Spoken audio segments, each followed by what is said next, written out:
Advocate और lawyer में क्या अंतर होता है? क्या इन दोनों शब्दों का मतलब एक ही होता है? और ये बैरिस्टर का क्या मतलब होता है? अटॉर्नी जनरल क्या होता है? सॉलिसिटर जनरल क्या होता है? आप इन्हीं सवालों के जवाब जानेंगे आज की इस वीडियो में। तो चलिए सबसे पहले जानते हैं एडवोकेट क्या होता है। एडवोकेट को हिंदी में कहते हैं अधिवक्ता। अधिवक्ता का मतलब होता है आधिकारिक वक्ता, जिसे किसी की तरफ से बोलने का अधिकार दिया जाता है। लॉयर का मतलब क्या होता है?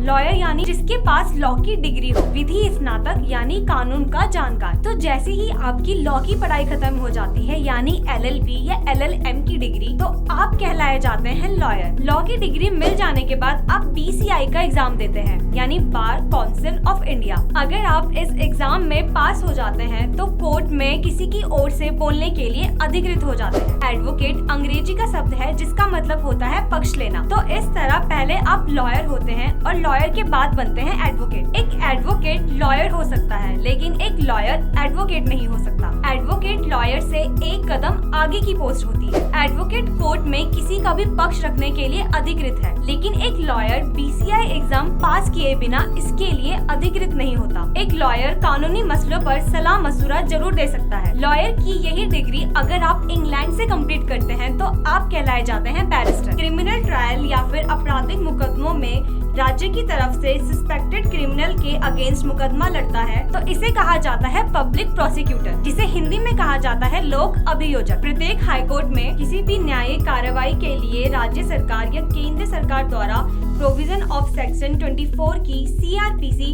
1972 के तहत पब्लिक प्रोसिक्यूटर अपॉइंट किया जाता है। और अगर यही एडवोकेट प्राइवेट पक्ष की तरफ से कोर्ट में आता है तो वो कहलाए जाते हैं प्लीडर, जिसे हिंदी में कहते हैं अभिवचनकर्ता। प्लीडर असल में वो व्यक्ति होता है जो अपने मुवक्किल की तरफ से याचिका दायर करता है और उसकी पैरवी भी करता है। अगर एडवोकेट राज्य सरकार की तरफ से उनका पक्ष रखने के लिए कोर्ट में आता है तो वो कहलाया जाता है एडवोकेट जनरल यानी महाधिवक्ता। संविधान के अनुच्छेद 165 के तहत राज्यपाल द्वारा महाधिवक्ता की नियुक्ति की जाती है। राज्य का सर्वोच्च विधि अधिकारी महाधिवक्ता होता है। एक एडवोकेट जनरल हाईकोर्ट के चीफ जस्टिस बनने की क्षमता रखता है और राज्यपाल द्वारा उसे पद से कभी भी हटाया जा सकता है। और यही एडवोकेट अगर केंद्र सरकार की ओर से उनका पक्ष रखने के लिए कोर्ट में आता है तब वो होता है अटॉर्नी जनरल यानी महान्यायवादी। अटॉर्नी जनरल भारत सरकार का प्रमुख कानूनी सलाहकार होता है। AGI यानी अटॉर्नी जनरल ऑफ इंडिया की नियुक्ति केंद्रीय कैबिनेट की सलाह पर राष्ट्रपति करता है। कॉन्स्टिट्यूशन के आर्टिकल 76(1) में अटॉर्नी जनरल की व्याख्या है। अटॉर्नी जनरल की पावर उच्चतम न्यायालय के न्यायाधीश के बराबर होती है और यही व्यक्ति अगर अटॉर्नी जनरल का असिस्टेंट बन जाता है तो उसे कहते हैं सॉलिसिटर जनरल। कैबिनेट समिति सॉलिसिटर जनरल की नियुक्ति करती है। अटॉर्नी जनरल के बाद दूसरे नंबर पर कानून के बड़े अधिकारी माने जाते हैं। एक सॉलिसिटर जनरल की मदद 4 अन्य सॉलिसिटर जनरल करते हैं। अगर ये वीडियो आपको नॉलेजेबल लगा हो तो वीडियो को लाइक,